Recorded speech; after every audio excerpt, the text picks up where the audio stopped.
Hello, everyone. I am Steph Boldrini, and this podcast is for everyone who wants to learn commercial real estate from A to Z. I'll be sharing with you my daily journey in getting into real estate while being mentored by someone who has been doing retail real estate investing for the last 20 plus years, so that you and I can make the least amount of mistakes as possible and get to success a lot faster. This podcast is also for people who are focused on retail investing, although the lessons we'll be learning can be applied to all kinds of real estate investments. My goal is to keep things very straightforward because I value your time and you're here to learn. With that, in the last episode, you learned the very basics of what a cap rate is, as well as the very basics of what to look for when you receive an email alert from Loopnet saying that a new property is on the market.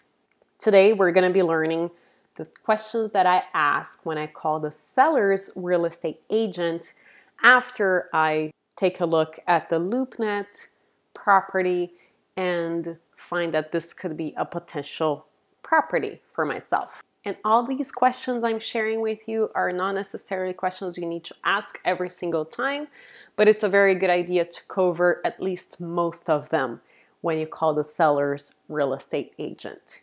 When you call the real estate agent, the first thing you want to do is to make sure to introduce yourself and explain that you are a real estate investor. Then you jump into asking the following questions. Number one question: how long has the property been in the market?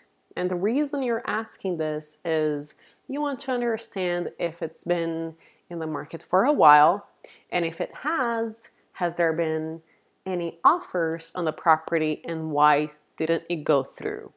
So you really want to understand why are people not buying this property, and again, if there were any offers in it, what happened? This way you can determine if the problem from the previous seller is going to be a problem for you, and you're going to decide if you want to deal with that or not. Next question: what is the potential you see for this property from an investor's perspective? Or what is the upside on this property from an investor's perspective? And the reason you're asking this is to see what is in it for you. For example, when I call properties in California, sometimes they have a very low cap rate. So I really want to understand what is the reasoning behind this incredibly low cap rate and why should an investor buy this property? A lot of times the real estate agent cannot answer this question, and they say, what do you mean? Or they sometimes get offended with a question and say, well, you're buying in a great location. Well, that doesn't really matter to me if I'm not going to be making money on the property, especially when the market is incredibly hot. You don't want to get yourself in trouble paying a very large price for a property that is already charging a huge amount of rent, and you're not going to get much upside when the leases are over and you cannot really charge a whole lot more after. So you really need to be careful here, and you really want to understand if there is any meat on the bone on this property. And things you're going to be looking for are, well, typically this property has been at a 95% occupancy rate. Right now it's at 90, so you have another 5% that you can add to the property, or it can use a beautiful paint and remodel, and that way you're going to be increasing the rent. Or they can say things such as it's in a great corner location and you can actually put a couple of billboards up and get some additional income that way. So there is all kinds of answers you're going to be looking for here. Are you local? And you're only going to ask them that if you don't think the real estate agent is local to the property. Can they talk about the area? Do they really understand what is going on in that area? Is there really an upside for that area of the city or town? And things like that. The next question is another very important question. How did you come up with the price? And here You're also going to get all kinds of answers. Sometimes people do get offended with this question as well. I don't know why. Maybe because it's super expensive and they just really don't know what to say. And when a real estate agent cannot explain how they priced the property, to me, it means that values are incredibly high, unreasonably high, and they're just throwing a number out there and expecting someone who is probably a foreign investor who doesn't know much about the market to buy without asking a lot of questions. So we have to be very careful and understanding the clues that they give you when answering these questions.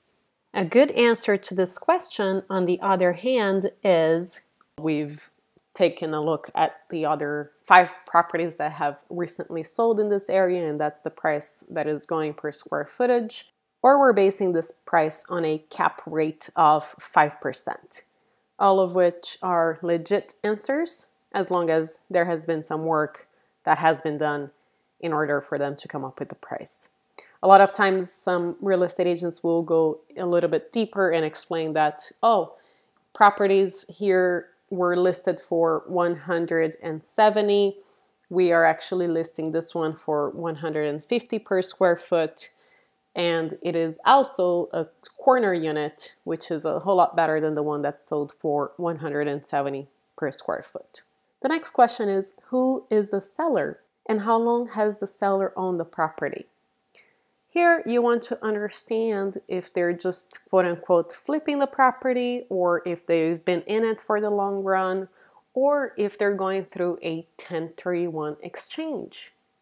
Now I'll explain what a 1031 exchange is at a later time, but what you need to know on a 1031 exchange, if they're going through it, it means that they have to sell the property relatively fast.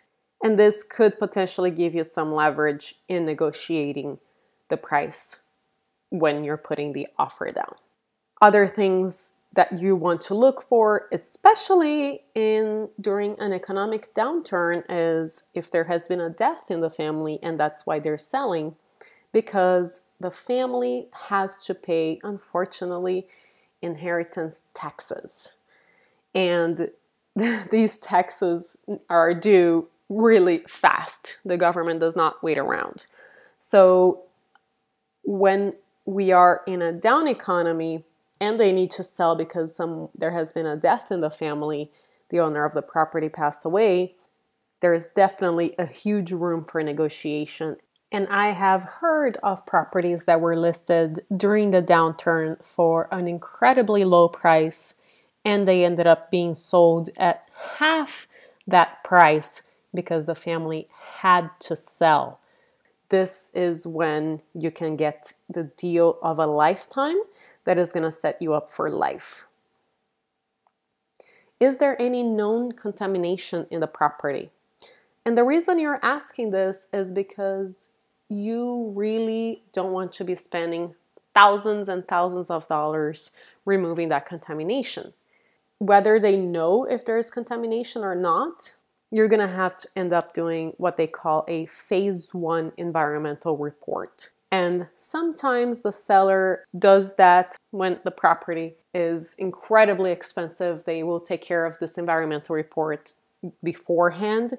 However, for the most part, you're the one who is going to have to order this environmental report, which is called the phase 1 report, and is going to tell you if there is any contamination on the ground or not.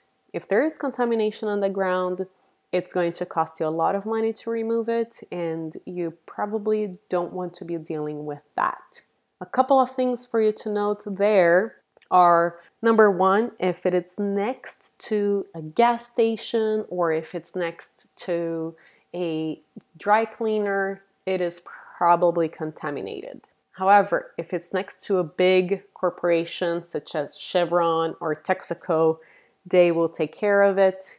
If it's a small mom and pop gas station, you're unlikely going to get a penny for them to decontaminate your property. Next question. Does any tenant has a right of first refusal, which is called the FROR or FROR? And this means that when you're buying, for example, a center with a big tenant like Walmart, for example, and a few other tenants in it, Walmart could potentially have on their lease a right of first refusal. And that means that once you submit an offer to buy the property, Walmart is going to say, yes, I actually want to buy this property for the price that this person offered, or no, I don't want to buy this property for the price that this person offered. What this implies to you, and you really need to be careful, is when you are submitting an offer for something like that, you're going to be spending a few $1,000s writing the offer with your attorney. And of course, we're talking about more sophisticated investors. When you're buying a smaller center or your very first investment, it's probably going to be smaller and you're probably not going to have to deal with this. But it's good to know, and it's good to always ask. Are there any easement agreements? Now, what is an easement agreement? It's when you want to let someone else use your property without giving up your ownership. This can happen, for example, when you have a farm and you want someone to be able to drive through your farm on a road to get to their farm. Or it can also happen when, for example, a strip center is divided into 3 parcels and the original owners sold each parcel separately, and now you all share the parking spaces and parking lot area. So you want to make sure that you understand if there is an easement agreement on the property where other people are able to use your property without having ownership in it. It can also mean that the city could potentially have a road through your property and they are able to use it at their own will. And one of the consequences with that is that you're probably going to have to pay for the maintenance of that road while other people use your property. The next question is, please send me the rent roll. And sometimes here they're going to ask you to sign an NDA, but for the most part, they're not going to ask you to sign an NDA. You just want to see what they're charging per square foot, when were the last few leases signed, and at what price. Has the price of rent gone up or down? I recently came across a property for sale that looks very interesting to me. They were, I believe, around 80% full, and they recently emailed me saying, oh, we just signed this new tenant that is bringing your cap rate to about 8.5%. However, they were leasing it for $1 per square foot when they were previously leasing it for $1.50 per square foot or more. Now, why are they lowering the rent per square foot, and why did they lock someone in at that low of a price? So you really need to take a deep look at this rent roll, and believe me, I have missed this many times, and my dear mentor has had a lot of patience with me in bringing it to my attention. Look at the rent roll, look at what they charged before, look at what they're charging right now, look at all the leases that are going to expire in 3 years, and there are quite a few of them. And in 3 years, we could very well be in a very bad economic downturn. Do you really want to have a vacant property when things are not doing that well? So you really need to take a very deep look into all of the leases. Sometimes you're going to have to ask if the building is historical. For example, San Francisco, or sometimes in downtown areas, there are many historical buildings in all kinds of cities. And the reason you need to know that is because you cannot tear it down. You cannot do much on that property. And a lot of times you cannot change the usage on the property either. So you really want to make sure you know if it's historical or not. And another question that I have to ask, especially in San Francisco, for example, is do you have any estimates to retrofit the building if it hasn't been retrofitted yet? After a couple of earthquakes happened in San Francisco, the city made it mandatory for several buildings to be retrofitted. So when the next earthquake happens, the risk of the building collapsing decreases. What does retrofitting mean? It means that you have to reinforce the first story of the building because it's substantially weaker and more flexible than the stories above it. It is very weak because there are not a lot of walls or frames on the first floor. So what you have to do when you need to retrofit a building is you have to hire a structural engineer or an architect that specializes in retrofitting. Plus, you need to obviously spend the money to retrofit the building, which could be anywhere from 60 to 130K and can take a while to get finished. Not only that, the city of San Francisco will charge you a percentage of your construction costs as a fee when you apply to get the permit to retrofit your building. And one more thing, if you have a multifamily property in San Francisco and your tenants lose their parking spaces during the retrofit, you will have to take care of that yourself. I hope this has been very helpful to you. These questions have been my go-to question when I call a seller's real estate agent. And if you forget to ask a couple of questions, it's not a problem. You can just call them later or send them an email and ask the questions you forgot to ask. In the next episode, we will be talking about my first offer experience and what happened with that first deal. A full description of all of the questions that I have talked about will be on a link under the description of this podcast, and that'll take you to the blog post with all the details of the questions you should be asking a seller's real estate agent. Make sure to subscribe to this podcast to continue learning about commercial real estate investing. And if you can please do me a favor and write a review on this podcast, that would be super wonderful because we're just getting started and that's apparently the only way that we're going to show up under searches when we have quite a few reviews. I hope you are finding value out of this.